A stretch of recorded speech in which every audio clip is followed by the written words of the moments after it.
Alright, hey, what's up guys, Physics64 here. About to do my review on Monday Night Raw, March 5th, 2012. Like only 27 days left from WrestleMania. I think 27, 28? Somewhere around there? 26? This is... Alright, so Shawn Michaels was HBK Hall of Famer. Which you already know what this is about. As soon as you see Shawn Michaels come out, you know it's about Undertaker, Triple H. Three technically, but I'm just say two in the PG era. And pretty much, interaction between Shawn Michaels, Triple H, talk about pretty much who's better, stuff like that. How Triple H wants to fight for Shawn Michaels because he's sick of everyone saying that he's a loser, stuff like that. And pretty much, Shawn Michaels announced himself special guest referee. And he pretty much said he's going to screw someone over, which I swear to God, if he screws Undertaker over, hey, we might see Triple H versus Shawn Michaels WrestleMania 29. Calling it next year. Shawn Michaels, Triple H, WrestleMania 29. Or maybe something like that, I don't know. It was a good segment, liked it. Not much in it. So Santino Marella fights Jack Swagger in an unannounced championship match. And the executive vice president of talent relations and the interim general manager John Laurinaitis and his good old buddy David Otunga come down to the ring and try. And they brought Dolph Ziggler too. And I think Vicky Guerrero is there. Yeah, Vicky Guerrero is there as well. So this whole gang comes out, tries to make sure Jack Swagger wins the match. But no, man, my boy Teddy Long, came out with Kofi, that one chick. And the feud between John Laurinaitis and Teddy Long continued. They were distracting the entire match, actually. Like, everyone was interfering from both sides. And Santino Marella makes the biggest upset. So now he's the U.S. champion, so we could see Santino Marella versus Jack Swagger at WrestleMania? Possibly. But what I'm looking for is John Laurinaitis versus Teddy Long. I don't want anybody wrestling for them. I want these two to wrestle. It'd be like Michael Cole and Jerry Lawler, but except it's John Laurinaitis. I mean, he's going to come out the Ace Crusher, start his reign of title towards CM Punk at SummerSlam of 2012 for the World WWE title. This is going to be his start of going up the ladder. John Laurinaitis, WWE champion by SummerSlam. Alright, so Eve comes out and pins Alicia Fox in not even a minute. So, Kelly's all like, oh my god, like, I'm going to win the Nickelodeon Kids Award on the, announce table, and I was like, yeah, this is PG era at its best, right? Your status would never be in some award like this. You kidding me? But then we hear his return of Zack Ryder. And Zack Ryder calls her a hoe, and then leaves. And then it's commercial break. And all of a sudden, we get a backstage segment that Eve using typical Oil City, Pennsylvania moves to manipulate the good guys when you have the slutty girls. So what happened was, Dave's camping. What else is happening is that Eve just destroys Zack Ryder's mouth and then just walks away. And Zack Ryder has like a giant boner or something. I don't know what the fuck he was doing in that 10 seconds. But I guess I don't know what this is going to lead to. Maybe maybe a Eve Torres versus Kelly WrestleMania with Zack Ryder special guest referee. Hey, you have more one divas, man. Why not? So, next match is Chris Jericho, Daniel Bryan versus CM Punk and Sheamus.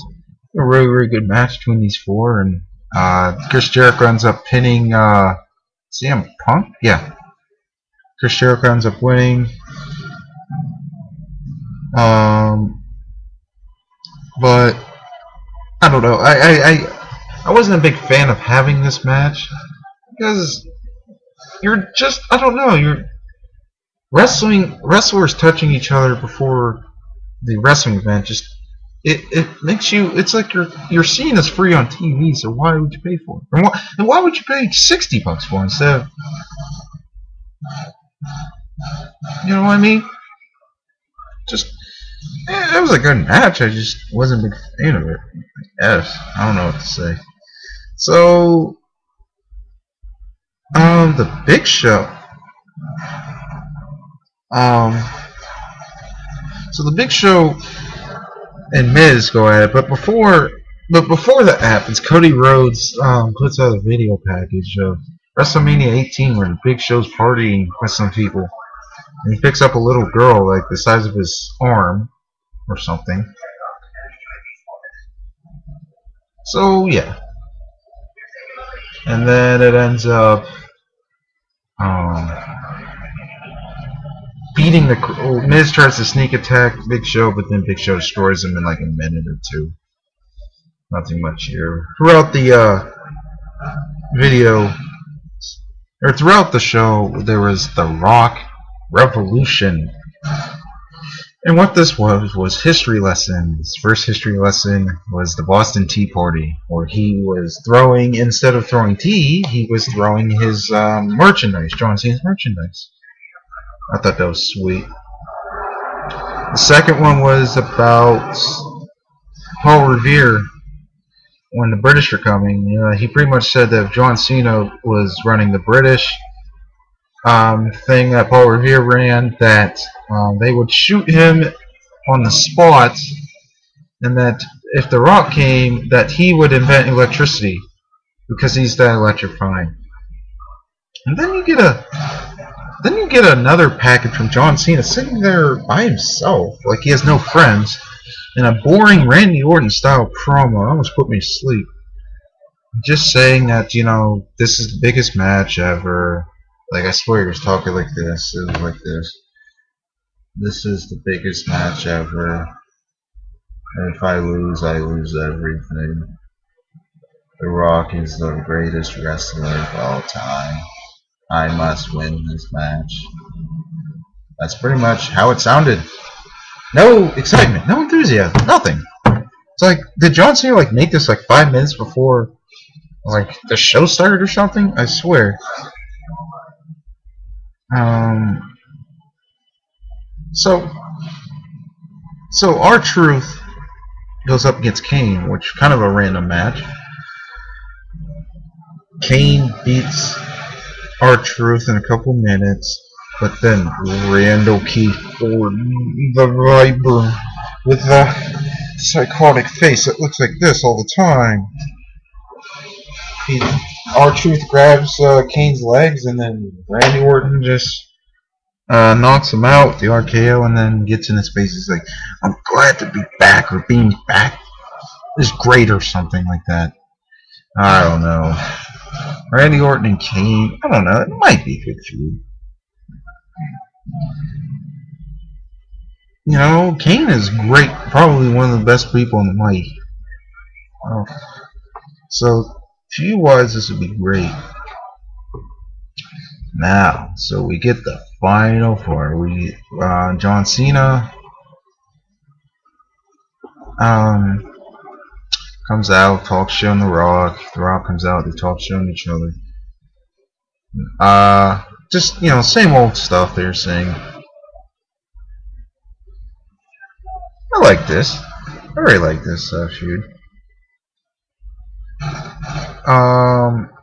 Maybe, I don't know, it seemed like The Rock didn't talk that much. I don't know, this was mostly John Cena. I don't know why. But The Rock really got only a couple minutes. Maybe they wanted to do the same thing with Cena, where He only got a couple minutes. Well, The Rock buried him. I don't give a shit you Cena Nation pussies are saying. Okay? Cena keeps saying the same old jokes. The Rock has never been the same. Okay? Cena's has always been the same. To me, they have been. But I don't know. That's just me, guys. I like this Raw. It's pretty good Raw. You know, it built up towards pay-per-view. A lot, obviously. You've seen a lot of potential matches like Cena, Kane, Randy Orton.